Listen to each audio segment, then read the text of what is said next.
भारत भूमि अनेक वीरों की जन्मस्थली रही है, लेकिन कुछ योद्धा ऐसे होते हैं जो इतिहास के पन्नों में अमर हो जाते हैं। आज हम आपको एक ऐसे ही महान सम्राट की कहानी सुनाने जा रहे हैं, पृथ्वीराज चौहान। 1166 ईस्वी में जन्मे पृथ्वीराज बचपन से ही अद्वितीय प्रतिभा के धनी थे। वे न सिर्फ शस्त्रों में माहिर थे, बल्कि उनकी बौद्धिक शक्ति भी अद्वितीय थी। उनके गुरु विद्या और युद्ध कला दोनों में उन्हें श्रेष्ठ बना रहे थे। युद्ध भूमि में बुद्धि और साहस का संगम ही राजा को महान बनाता है। गुरुदेव, मैं केवल एक राजा नहीं, बल्कि प्रजा का रक्षक बनूंगा। युवा अवस्था में ही पृथ्वीराज ने अजमेर की गद्दी संभाली और अपनी वीरता से दिल्ली के सिंहासन तक पहुंच गए। उन्होंने अपनी बुद्धिमत्ता और पराक्रम से कई युद्धों में विजय प्राप्त की। महाराज, हमारे शत्रु शक्तिशाली होते जा रहे हैं। शत्रु की शक्ति से अधिक महत्वपूर्ण हमारी एकता और साहस है।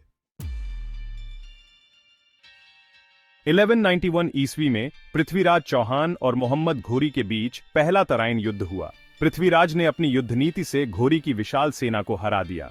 पृथ्वीराज, तुमने मुझे हरा दिया, लेकिन यह अंत नहीं है। धोखे और कपट से युद्ध नहीं जीते जाते घोरी।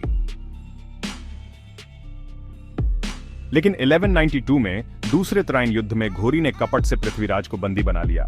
उन्हें गजनी ले जाया गया, जहां उन्हें अंधा कर दिया गया। महाराज, अभी भी समय है, हम इनका अंत कर सकते हैं। हाँ मित्र, अभी भी मैं अपने लक्ष्य को देख सकता हूं। घोरी ने पृथ्वीराज का उपहास उड़ाने के लिए उनसे तीरंदाजी करवाने का आदेश दिया, लेकिन यह उसकी सबसे बड़ी भूल थी।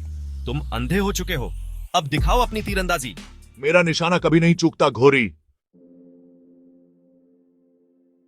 पृथ्वीराज चौहान की वीरता और बलिदान हमें सिखाता है कि सच्चा योद्धा कभी हार नहीं मानता। उनका नाम इतिहास के पन्नों में अमर रहेगा। 4 बांस 24 गज अंगुल अष्ट प्रमाण।